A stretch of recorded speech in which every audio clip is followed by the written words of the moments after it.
The Assassin's Creed franchise is a staple when it comes to Ubisoft and the many iterations that have been released over the years. Assassin's Creed Mirage is a return to the basics, a return to a time that allowed the franchise to jumpstart into the behemoth it is today. When this was announced, it was a welcome return for some, but also a disappointment for many who believed it was a step back. Ubisoft is trying to recapture the magic from the Assassins of Christmas past, but do they succeed in doing so?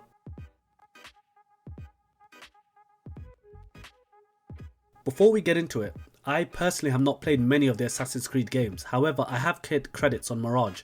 It was definitely a more focused experience which took me about 15 hours to beat. Also thanks to Ubisoft for providing me with access to this game.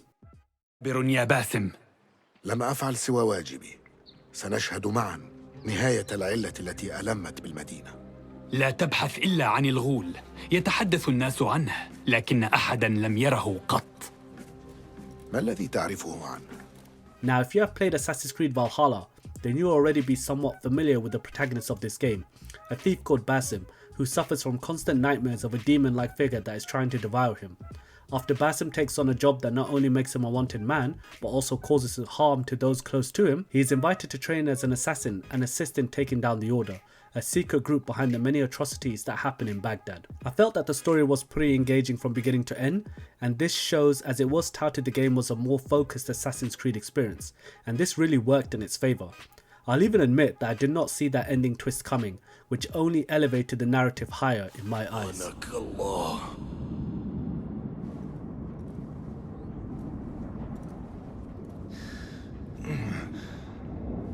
وجه كراهيتك إلى نفسك يا مسعود، فإن شرك هو ما أدى بك إلى هنا.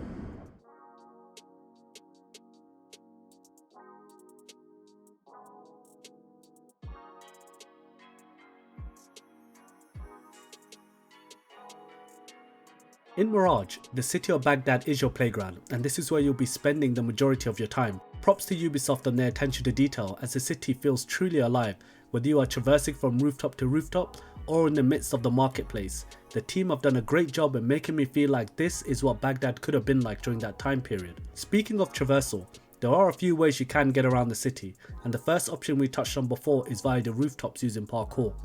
For the most part it works really well, and if you stay conscious of the direction you are heading and keeping an eye on what's ahead, it becomes a very fluid experience as you jump from buildings onto trees and then maybe even run along a few tightropes. The only time things can get a little bit messy with this mechanic is when the game almost has too much going on in front of it and isn't really sure where the character should be jumping to next. This can sometimes cause Basim to either go to the completely wrong direction or completely off the rooftop. Thankfully I did not come across this too often, however when it does happen, it immediately pulls you out of the experience. Other ways you can move around the city is via horseback, which you can call your mount to you when you whistle. On the mount itself you can either control it manually or have it set to go to a specific destination. What I like to do was set it to a specific marker and then enter cinematic mode, which then made the journey that much more interesting.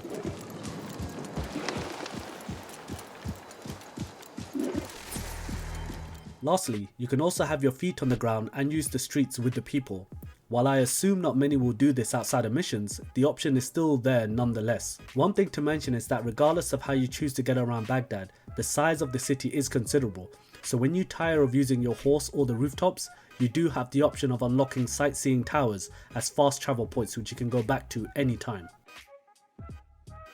Missions themselves can take you all over the map and can vary from tailing someone, acting as a bodyguard and more. The most common missions involve you infiltrating a stronghold in order to assassinate a figure or gather information. When completing these missions you get your main objectives in addition to side objectives you could complete, such as finding alternative ways to get in. One handy way to handle these missions is with the use of Enkidu, your trusty eagle companion who can get a bird's eye view from above. Upgrading Enkidu's abilities will allow you to be able to pinpoint areas of interest, see targets ahead of time, and unopen treasure chests.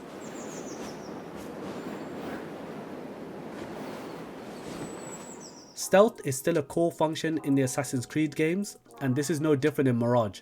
In fact, I would go as far as saying that this is probably the most pure stealth experience that Ubisoft has given an Assassin's Creed game in a long time. And not only has it been done really well, but it truly encompasses the idea of being the ultimate assassin. The idea is to use your weapons and the environment in order to get the drops on your enemies, and there is a huge number of ways you can go about this. If you want to go the classic route, simply sneak up from behind, or drop down from above to take down unsuspecting foes. Other options allow you to hide in tall grass, blend in using the various benches around the city, which also double as points that allow you to pass time, and my personal favourite, these cupboard-like things you can find around the city that allow you to hide in them and jump out at any enemy that gets too close.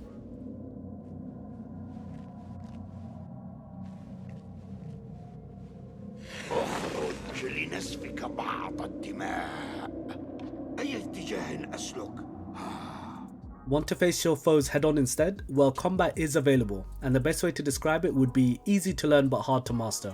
You have your basic light and heavy attacks in addition to a parry. What I've noticed is that the enemies will come at you harder the higher your wanted level, to the point you could be surrounded by 4+ at once. In these moments, you have a variety of weapons that can help you out in a pinch. These weapons can be unlocked and upgraded via the bureaus around the city. One particular weapon that came in handy for me was the smoke bomb, as it not only stuns the enemy, but allows me to easily sneak up behind them and get that quick kill in.